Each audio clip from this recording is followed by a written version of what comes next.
Bonsoir à tous et à toutes, j'espère que vous allez bien chers amis. Ce soir encore une capsule synthétique de la biographie de David Habib. Alors pourquoi David Habib?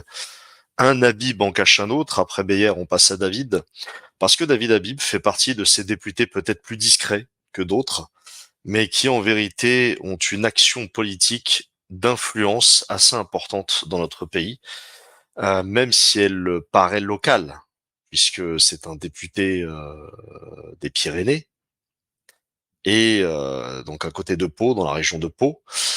Mais il a une action qui n'est pas négligeable en soi, et notamment au niveau de l'international. Voilà. Mais c'est vrai que vous n'entendrez pas souvent parler de lui. Il s'est fait connaître il n'y a pas si longtemps que ça, et c'est peut-être le cœur de cette biographie, en regardant, vous savez, le fameux film dont personne ne peut voir à part les députés de la République, les députés, les sénateurs.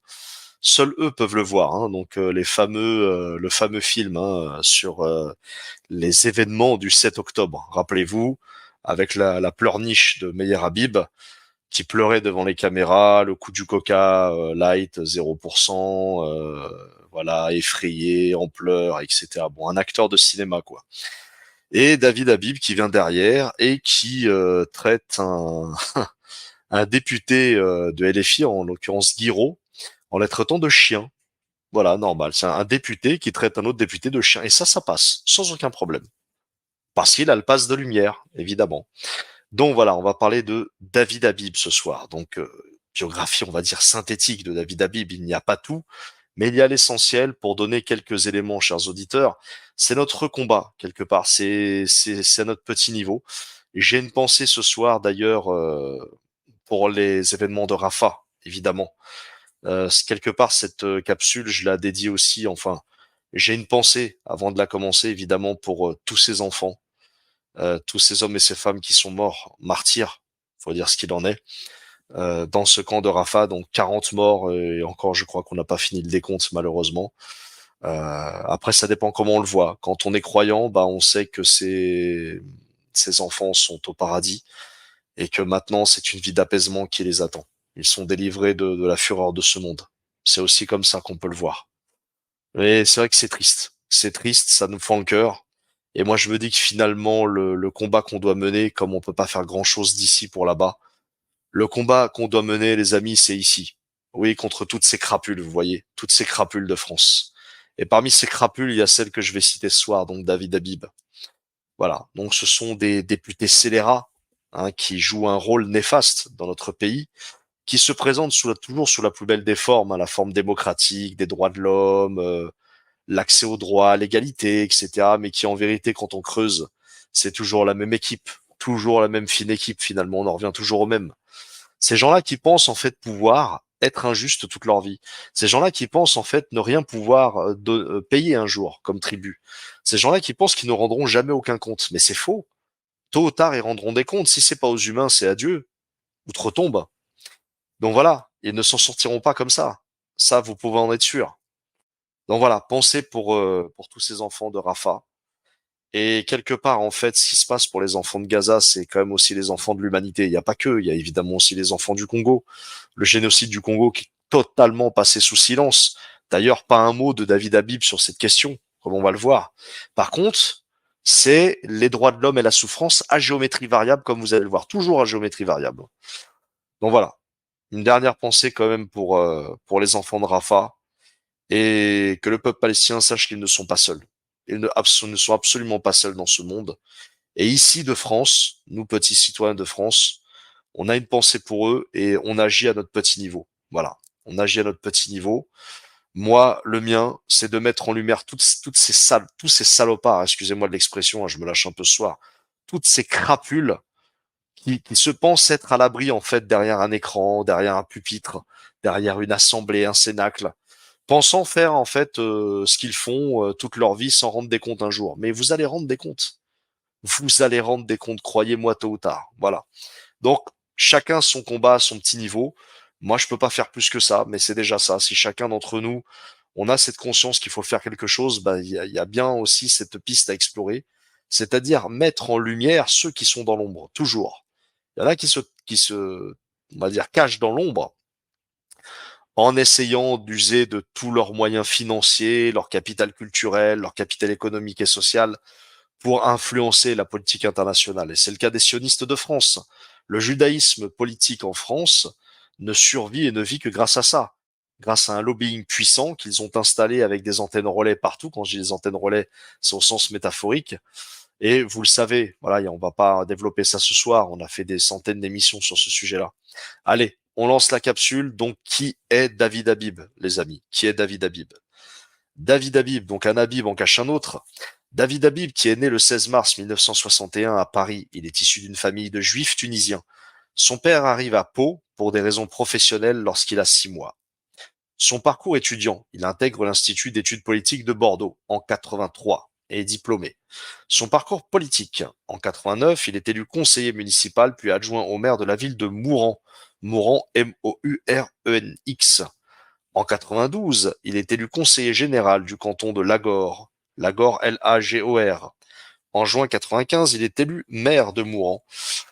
En mars 98, il est réélu conseiller général du canton de Lagor. En mars 2001, il est réélu maire de Mouran.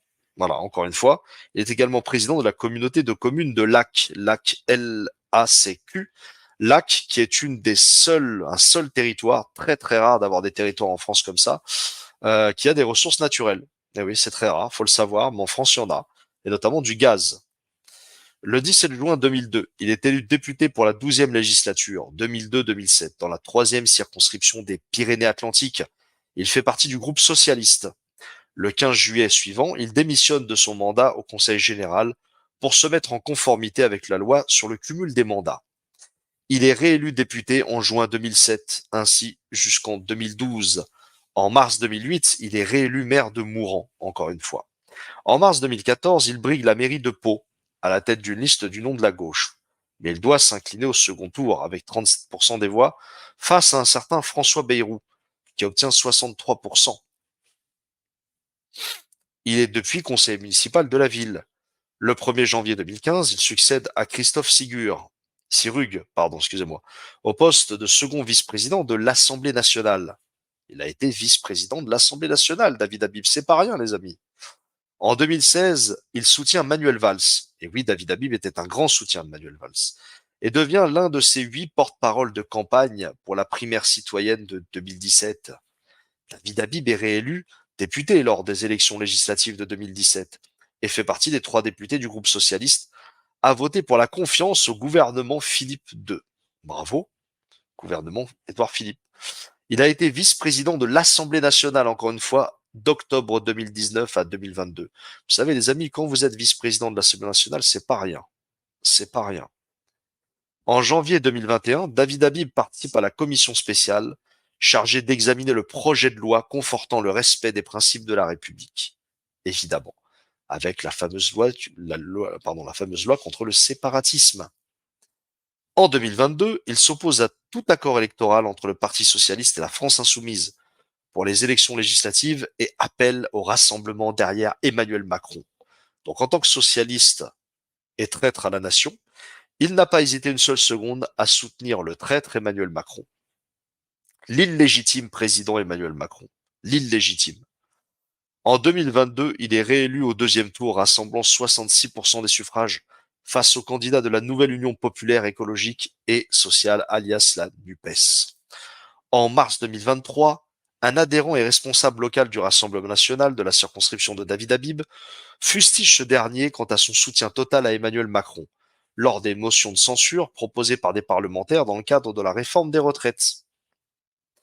D'ailleurs, dans la fiche que je ferai circuler, il y a justement ce tract donné par le Rassemblement national qui explique la traîtrise supposée de David Habib quant à la réforme des retraites. En mai 2023, lors d'une séance à l'Assemblée nationale, David Habib interpelle le gouvernement sur le financement des centres d'accueil LGBT. En août 2022, Madame la Première ministre avait en effet annoncé pour 2023 la mise en place d'un fonds de 3 millions d'euros, la moitié en faveur du fonctionnement de 35 centres existants et l'autre dans la perspective de créer 10 nouveaux centres. Ah, ça nous permet en plus d'avoir les chiffres. Madame Elisabeth Borne avait à cette occasion salué le travail exemplaire des associations et des centres LGBT, point d'entrée identifiable et accessible pour de nombreuses personnes qui ne savent pas vers qui se tourner. Cette décision s'inscrivait pour elle dans le fait que la bataille des mentalités n'est pas gagnée. Il y a encore des étapes à franchir. Fermez les guillemets. C'était reconnaître la nécessité et l'urgence de soutenir les centres LGBT+, structures associatives LGBT+, portant des actions d'intérêt général qui relèvent pour certaines activités d'une mission de service public, comme les intervenants en milieu scolaire, écoutez bien, comme les intervenants en milieu scolaire pour sensibiliser les élèves aux discriminations et aux haines anti-LGBT+, ou encore l'accompagnement des victimes. Clairement, cette décision a constitué pour l'année 2023 une vraie bouffée d'oxygène pour les centres LGBT+. Mais la perspective de sa non-pérennisation pour 2024 inquiète très fortement. Si cette décision était en effet confirmée, ce serait un coup très dur pour les centres dont les missions sont essentielles. La subvention de fonctionnement, attribuée en 2022, a en effet permis à de nombreuses structures d'embaucher des salariés. Ces recrutements ont d'ailleurs été encouragés comme une première étape vers une forme de professionnalisation des activités de prévention et d'accompagnement des personnes LGBT+. La non-reconduction de la subvention de fonctionnement risquerait de conduire à des licenciements, voire la fermeture des centres les plus fragiles financièrement. Aussi, il lui demande quelles actions le gouvernement va mettre en œuvre pour répondre aux inquiétudes des centres LGBT+, fermez les guillemets. Ce que je viens de vous narrer, de vous réciter, entre guillemets, excusez-moi, c'est l'intervention de David Habib auprès d'Elisabeth Borne à l'Assemblée nationale, se voyant en protecteur du monde LGBT et s'inquiétant d'une non-pérennisation de certaines subventions aux centaines de centres partout en France. Passons. En mars 2024, David Habib a voté pour l'inscription de l'interruption volontaire de grossesse, l'IVG, dans la Constitution. Le projet de loi constitutionnelle relatif à la liberté de recourir à l'interruption volontaire de grossesse a été adopté par le Congrès réunissant députés et sénateurs le 4 mars 2024. Le texte a été adopté par 780 voix contre 72. 50 parlementaires se sont abstenus. Et David Habib a fait partie de ceux qui ont voté, et donc dans les 780 voix. Il fait donc partie des députés qui a permis l'inscription dans notre Constitution de l'interruption volontaire de grossesse. Passons. Explorons maintenant son militantisme sioniste et pro-Israël. En décembre 2014, David Habib s'abstiendra lors d'un vote pour la reconnaissance d'un État palestinien, alors que la majorité du groupe socialiste dont il faisait partie a voté pourtant pour. Je répète, en décembre 2014, David Habib s'abstiendra lors d'un vote pour la reconnaissance d'un État palestinien, alors que la majorité du groupe socialiste dont il faisait partie a voté pour. Vous verrez très bien dans la suite de la biographie que sa pensée pour les droits de l'homme est tout le temps à géométrie variable.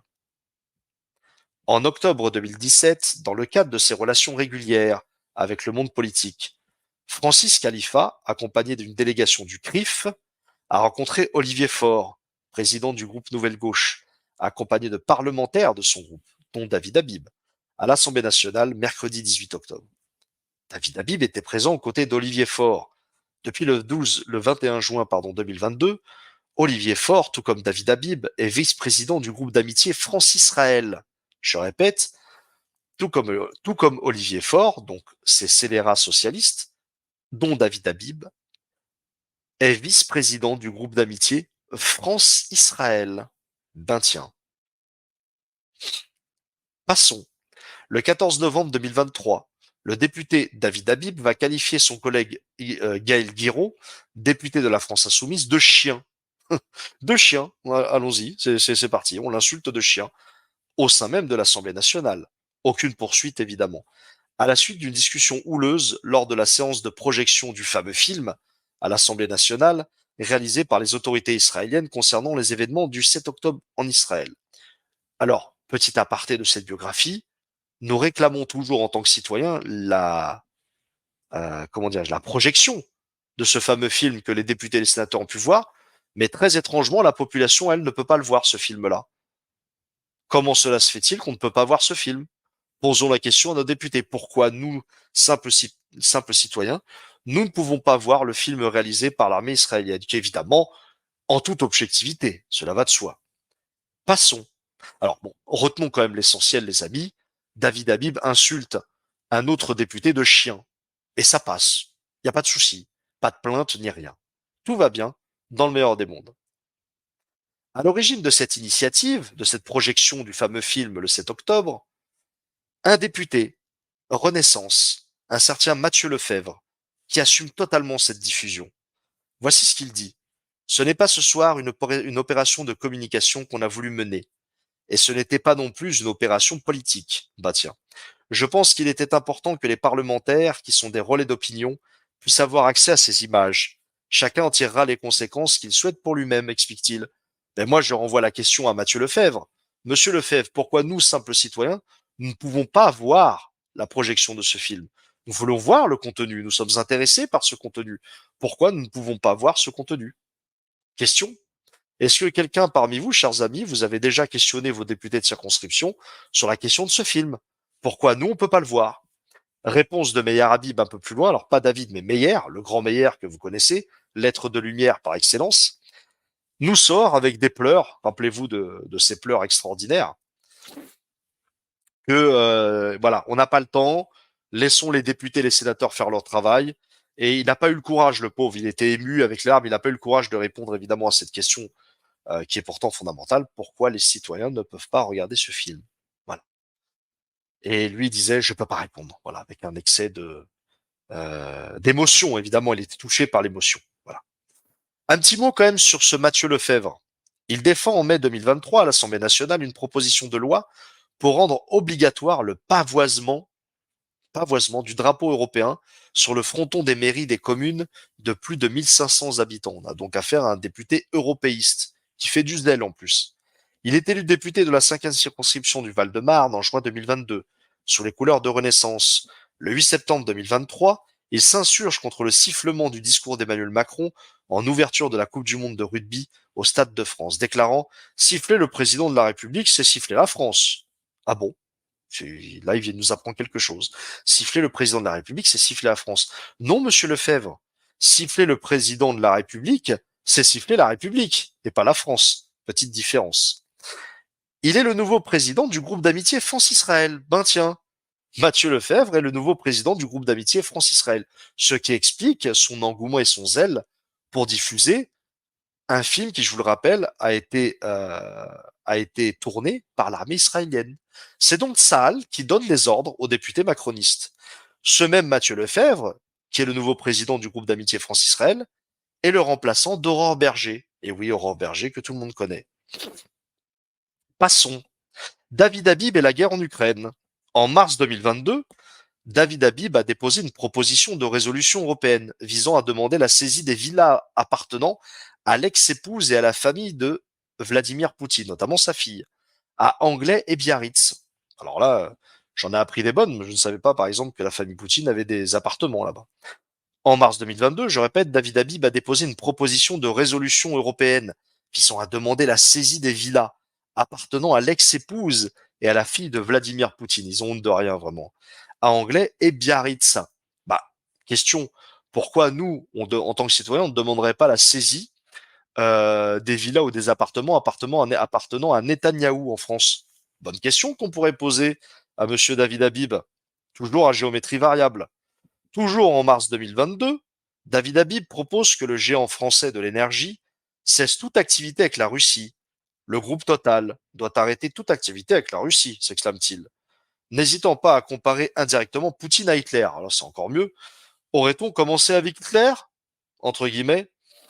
Moi, je pense qu'il y en a un qui ressemble un peu plus à Hitler quand même actuellement, hein. Vous savez où est-ce qu'il est, hein. À la maison mère évidemment, et on ne citera pas son nom ici.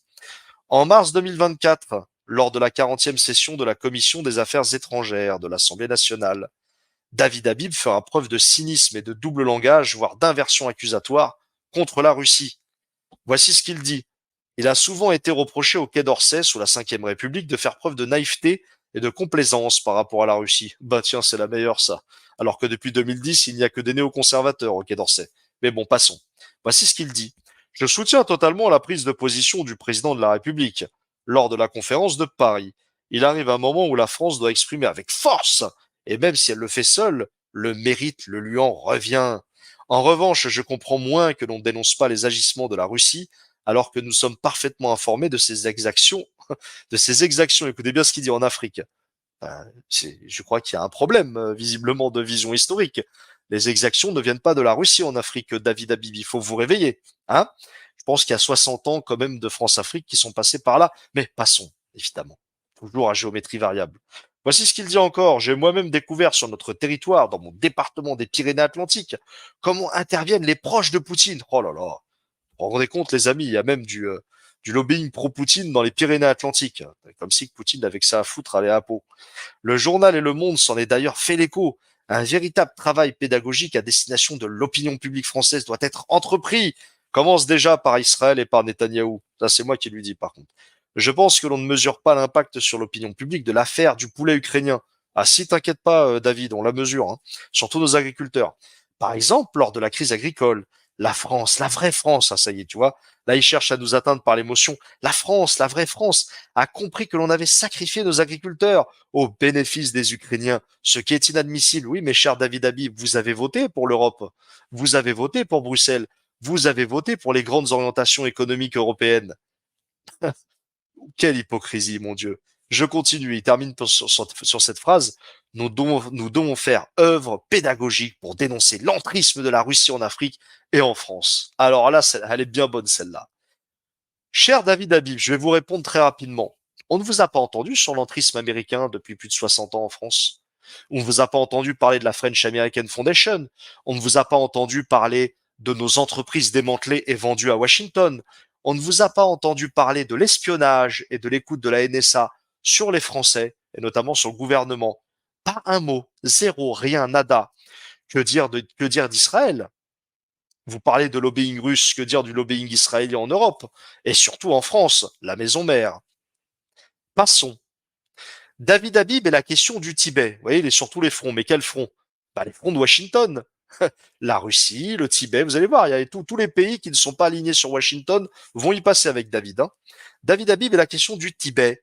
Monsieur David Habib appelle à l'attention de Monsieur le ministre des Affaires étrangères sur l'accueil qui sera réservé au Dalai Lama lors de sa venue en France au mois de juillet 2006. En octobre 2003, aucune réception officielle n'avait été organisée par le gouvernement à l'occasion de la visite de Paris du chef temporel et spirituel du peuple tibétain et prix Nobel de la paix. Waouh, magnifique. Pourtant, d'autres responsables politiques d'État démocratique ont accepté de recevoir officiellement le leader tibétain, comme l'a fait le ministre des Affaires étrangères allemand, ou plus récemment, le Premier ministre canadien, ou encore le président des États-Unis. Ah bah, le président des États-Unis, c'est normal, c'est le chef d'entreprise, c'est logique. Alors que le gouvernement n'a cesse de rappeler de sa vigilance sur la question des droits de l'homme au Tibet, mais oui, évidemment, les méchants chinois, il lui demande de bien vouloir lui indiquer quelles initiatives seront prises, cette fois-ci pour accueillir sa sainteté le Dalai Lama. Waouh! Alors là, David, bravo. Là, franchement, ça me rappelle quand j'étais petit, les discours de Drucker dans l'émission Champs-Élysées, tu vois, c'était la même chose. Allez, passons. On a fait un peu d'exotisme tibétain. David Habib est le problème de la minorité ouïghour. Eh ben voilà, nous y voilà. Il fallait bien qu'il rejoigne le puzzle lui aussi, du dossier ouïghour. En décembre 2021, David Habib fait partie des députés ayant voté la résolution 4670. Je répète, la résolution 4670, qui se nomme la reconnaissance et condamnation du caractère génocidaire des violences politiques systématiques ainsi que des crimes contre l'humanité actuellement perpétrés par la République populaire de Chine à l'égard des Ouïghours. Imaginez-vous un seul instant, chers auditeurs qui m'écoutez, si cette résolution n'aurait remplacé les mots Chine par Israël. Où serait David, d'après vous? Ben, il serait pas là, forcément. Eh oui, eh oui, parce qu'il y a les bons droits de l'homme et les mauvais droits de l'homme. Vous savez, le sketch des inconnus sur les chasseurs, c'est la même chose là. Il y a les bons droits de l'homme et les mauvais droits de l'homme. Il y a les bons pays et les mauvais pays. Il y a les bons pays alignés et là, il y a les mauvais pays non alignés, etc., etc. L'auteur de la proposition par rapport aux Ouïghours est le député socialiste Alain David. Encore un autre. Également vice-président du groupe d'amitié France-États-Unis. Ah bah tiens, ah bah tiens, bizarre. Hein? C'est incroyable ça. Alain David, également vice-président du groupe d'amitié France-États-Unis, tout comme David Habib d'ailleurs, à l'Assemblée nationale. Donc en fait, on agit pour son maître, tout simplement. Le maître a dit, il faut faire une petite résolution contre le méchant chinois communiste. Eh bien, on va s'y appliquer tout de suite. C'est magnifique. La France est devenue magnifique. Ce cirque Pinder qui est devenu la République, c'est extraordinaire. Vraiment extra. On vit des heures extraordinaires en France. Passons. Et maintenant, vous savez, il est partout, David Habib. Hein. C'est comme un certain Claude Maluret ou encore Kouchner avec le sac de riz. David Habib, le Nicaragua, encore un pays non aligné à Washington, de Daniel Ortega, le fameux président Daniel Ortega, que je salue au passage, d'ailleurs de son courage, puisque Daniel Ortega fait partie des présidents officiellement et qui s'affichent pro-palestiniens et qui n'a cessé de défendre la Palestine à travers ses discours et ses actions, les deux. Voilà pourquoi aujourd'hui Daniel Ortega étant décrié par les progressistes européens. En février 2024, David Habib co-signe une proposition de résolution numéro 2158 visant à défendre le respect des droits humains au Nicaragua. Écoutez bien, défendre le respect des droits humains au Nicaragua. Mais il est incroyable, David. Mais t'es extraordinaire, David. David, quand est-ce que tu nous fais une résolution sur les 1 million de morts au Nord Kivu, au Congo, dans le cadre d'un vrai génocide, pour le coup? Quand est-ce que tu nous fais une résolution sur le Soudan du Sud, sur le Darfour? Quand est-ce que tu nous fais une résolution sur l'Arménie? Quand est-ce que tu nous fais une résolution sur les 18 000 morts du Donbass, dont des milliers d'enfants, donc dans l'est de l'Ukraine, donc pro-russe? Là, tu es aux abonnés absents. J'aimerais bien que tu m'expliques ta notion des droits de l'homme. Enfin, encore faut-il que ça soit les bons droits de l'homme. C'est vrai, j'avais oublié. Alors maintenant, on change de registre, un peu d'exotisme, les amis. David Habib et la Birmanie. Eh oui, la Birmanie, forcément. La Birmanie qui a eu 2 ou 3 coups d'État en quelques 10 ans. Mais il y a des raisons à cela. On fera un jour un dossier sur la question birmane et des Rohingyas. Le 1er février 2022, il co-signe la proposition de résolution 4983 portant sur la dénonciation des faits et conséquences du coup d'État militaire du 1er février 2021 en Birmanie. Dans les listes des signataires, écoutez bien qui on retrouve. Un certain Meyer Habib. Et ouais, l'autre Habib, forcément. Parce que Meyer Habib, vous savez, il défend les droits de l'homme. Oui, je rigole pas. Hein. Il défend les droits de l'homme et il défend la liberté et la dignité humaine, comme il l'a fait avec l'Iran, et il le fait maintenant avec la Birmanie. Mais par contre, quand il s'agit de l'État dont on ne peut pas prononcer le nom ici, là, c'est pas pareil. C'est pas pareil. C'est absolument pas pareil. Très bien, bon, c'est une conception. Et également Pierre Langlade. Vous savez, Pierre Langlade, j'avais fait une vidéo sur cet individu qui est un atlantiste et pro-ukrainien de la première heure. Et un macroniste, évidemment. D'ailleurs, Pierre Langlade, je le retrouve dans la liste de ceux qui ont été voir Viktor Pinchuk, l'oligarque ukrainien qui a financé la YES, Yalta Européenne Stratégique, où on retrouve les époux Clinton, Erdogan, enfin toute la fine équipe. Voilà. Mais dans cette résolution pour la Birmanie, à côté de Meyer Habib, vous savez qui on trouve? Mathilde Panot. Oh, comme quoi, des fois, l'extrême gauche et l'extrême droite sioniste peuvent se retrouver comme ça sur des causes. C'est magnifique. Limite, ils allaient se faire des petits bisous. Vous voyez? Voilà. Et évidemment, j'ai trouvé ça, cette source, dans le site politicpapers.fr. Excellent site d'ailleurs. Voilà les amis. Donc on est sur, comme dans les inconnus, il y a les bons chasseurs et les mauvais chasseurs. Il y a les bons droits de l'homme et les mauvais droits de l'homme. Il y a les bonnes causes et il y a les mauvaises causes. Il y a les bons pays, il y a les mauvais pays. Il y a les bons présidents, il y a les mauvais présidents. Il y a les bons morts et il y a les mauvais morts. Il y a les bons massacres et il y a les mauvais massacres. Il y a les bons génocides et il y a les mauvais génocides. Voilà. C'est magnifique. Vous savez, ces gens sont extraordinaires, mais vraiment extraordinaires. Voilà les amis, petite donc biographie de David Habib. J'essaierai évidemment, dès que je le pourrai, de vous envoyer la biographie sur YouTube, parce que je ne suis plus sur Telegram. Mais ceci dit, je vais la faire circuler quand même sur Telegram via mes contacts, et vous verrez, elle circulera sûrement sur, comment dirais-je, sur le Telegram du service public libre. Voilà, voilà. Voilà, chers amis, j'organiserai très prochainement sur ma chaîne privée justement, une petite antenne libre où vous pourrez monter et poser vos questions. Alors, je vais en profiter rapidement. Je vois qu'il y a des questions.